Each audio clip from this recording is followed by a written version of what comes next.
What if I told you that inside each of us, there are different characters reside, and each of these characters embodies qualities that we all possess, and they come out in different times. They come out when we're with our loved ones, they come out when we're in a disagreement, when we're at work, and even when we're relaxing on the weekend. Learning to tap into these characters and the qualities that they embody can greatly improve your self-understanding and your results in life. So if this seems interesting to you, be sure to watch to the end of the video.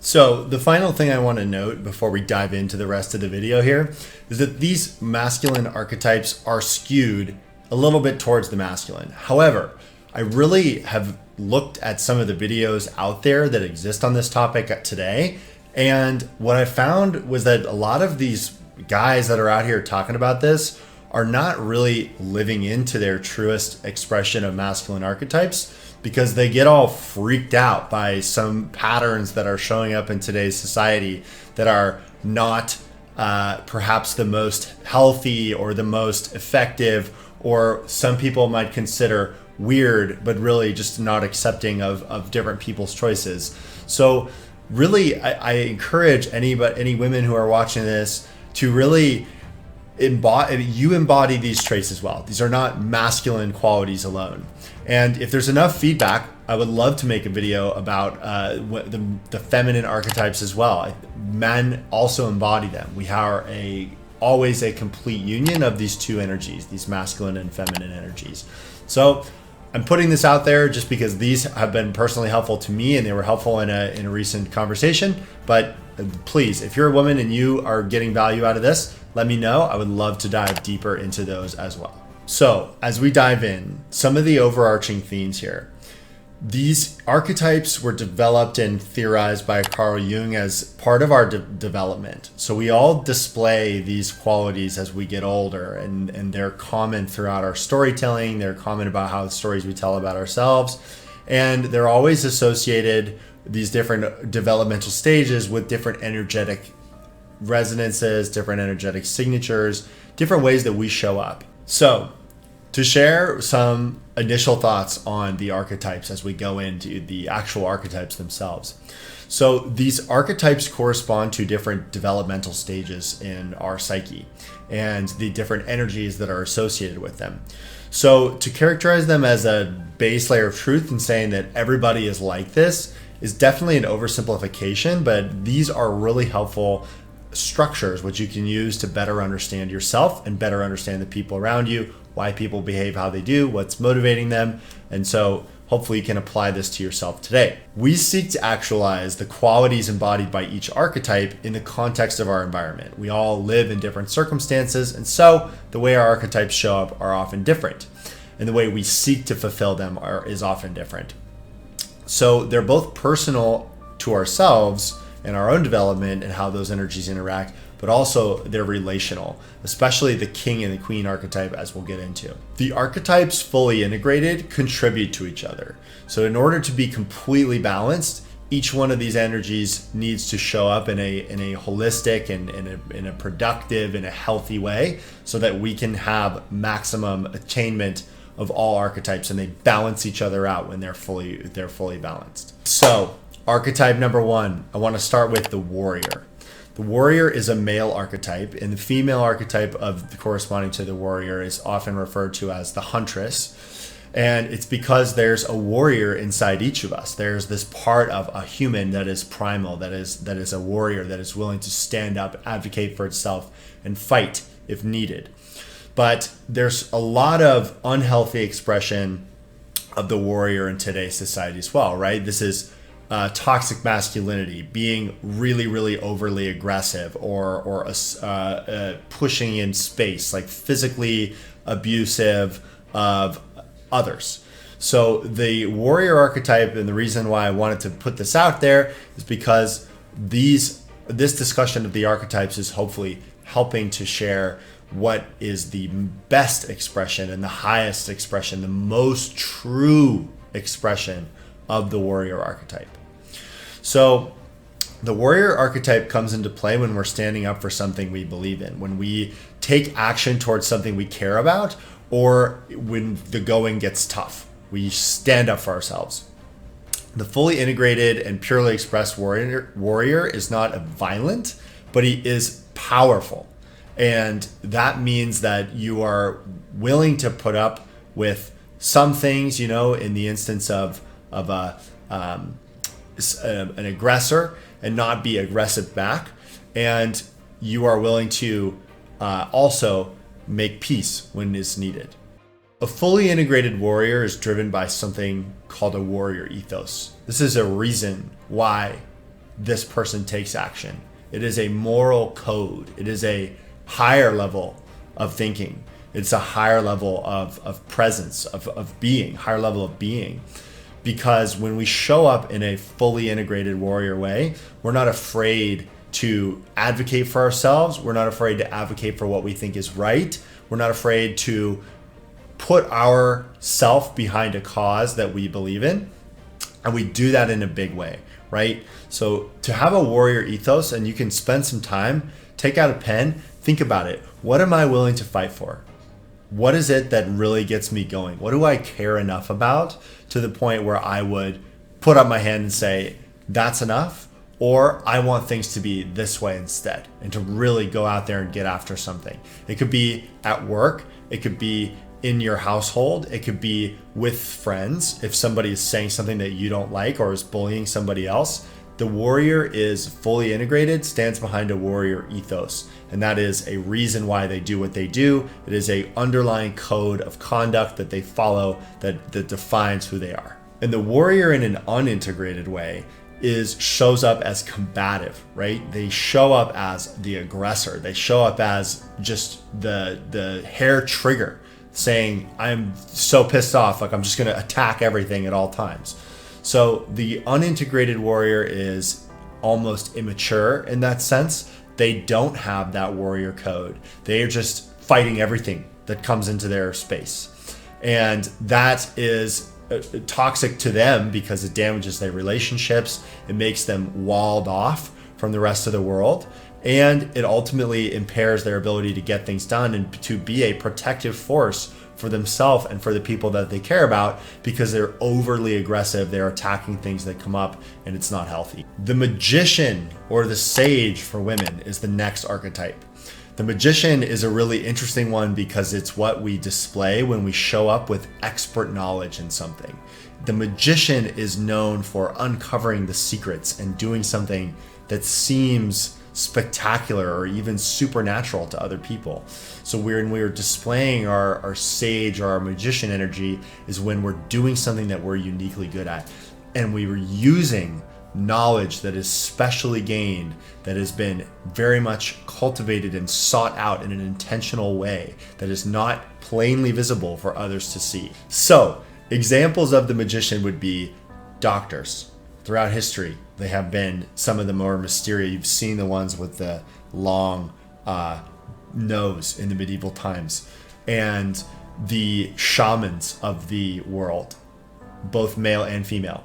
This is deep knowledge that has been cultivated through trial and experience, and they are able to perform duties, tasks, healings that no other person, no traditional person in the community could do. So they have developed this secret knowledge that is not available to the regular person.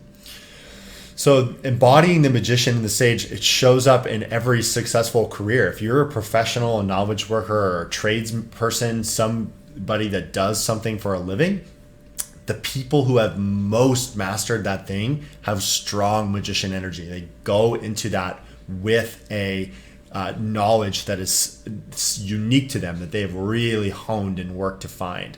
So it's interesting to see, and you might notice, oh wow, I'm really working with a talented magician.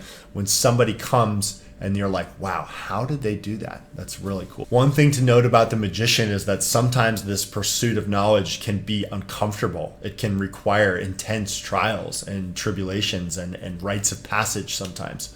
But at the end, the magician has earned that level of knowledge that sets them apart from the crowd.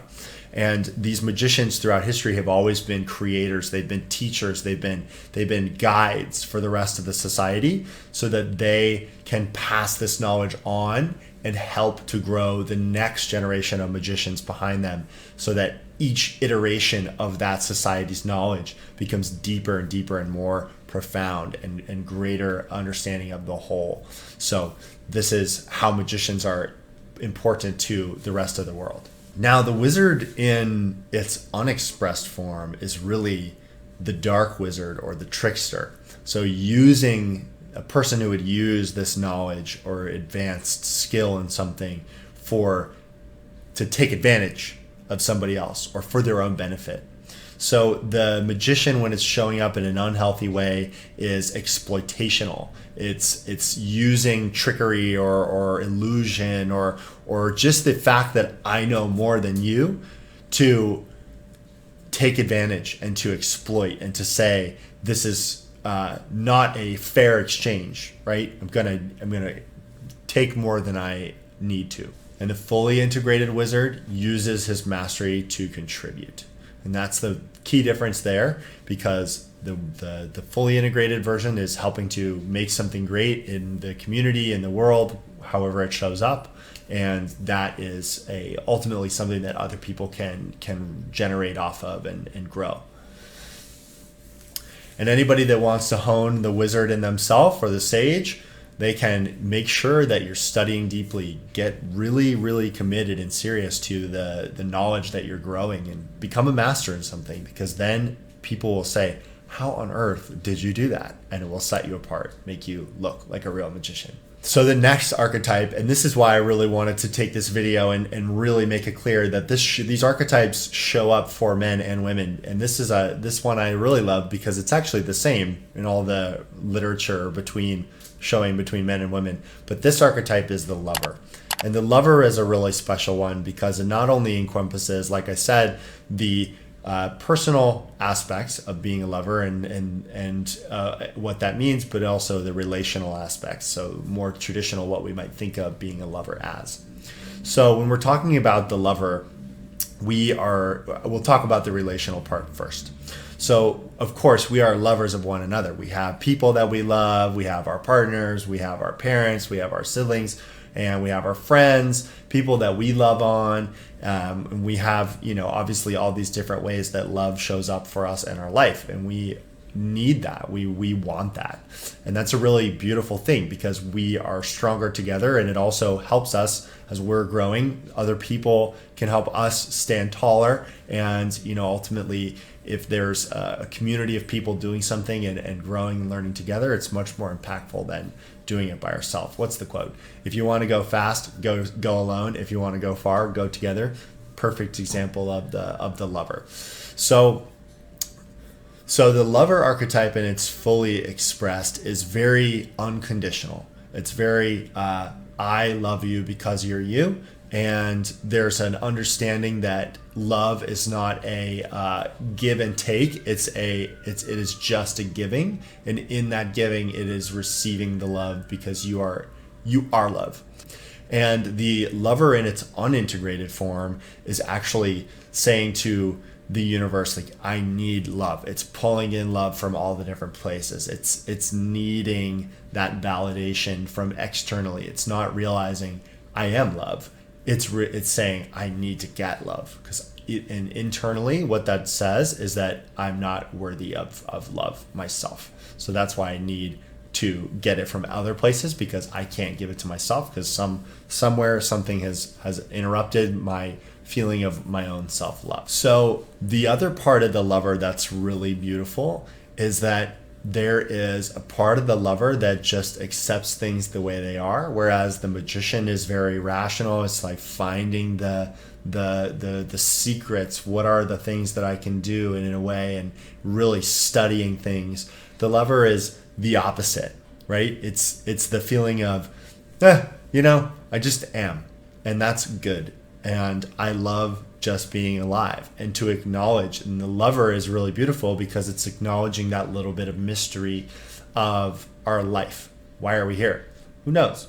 What created us? Well, we might figure it out, but pretty typically the understanding is that we don't really know how all this happens. We don't know how our brains work. We don't even know everything that's on our planet. We don't understand the scale of the vastness of the universe. But the lover says, that's okay. Like, I know that I'm part of this whole, and that's enough. So it is already the fully embodied and expressed the knowledge of everything, and that is the way it is because it's already perfect.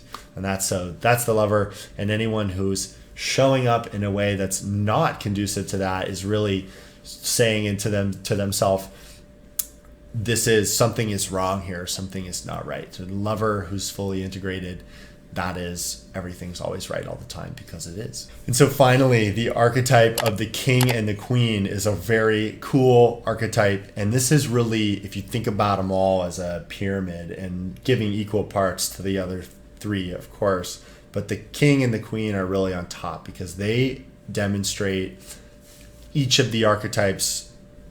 They are an archetype in and of themselves, but they also have qualities of all the other parts of the archetype. So it's pretty cool. So the king is both a warrior. He's protecting the kingdom.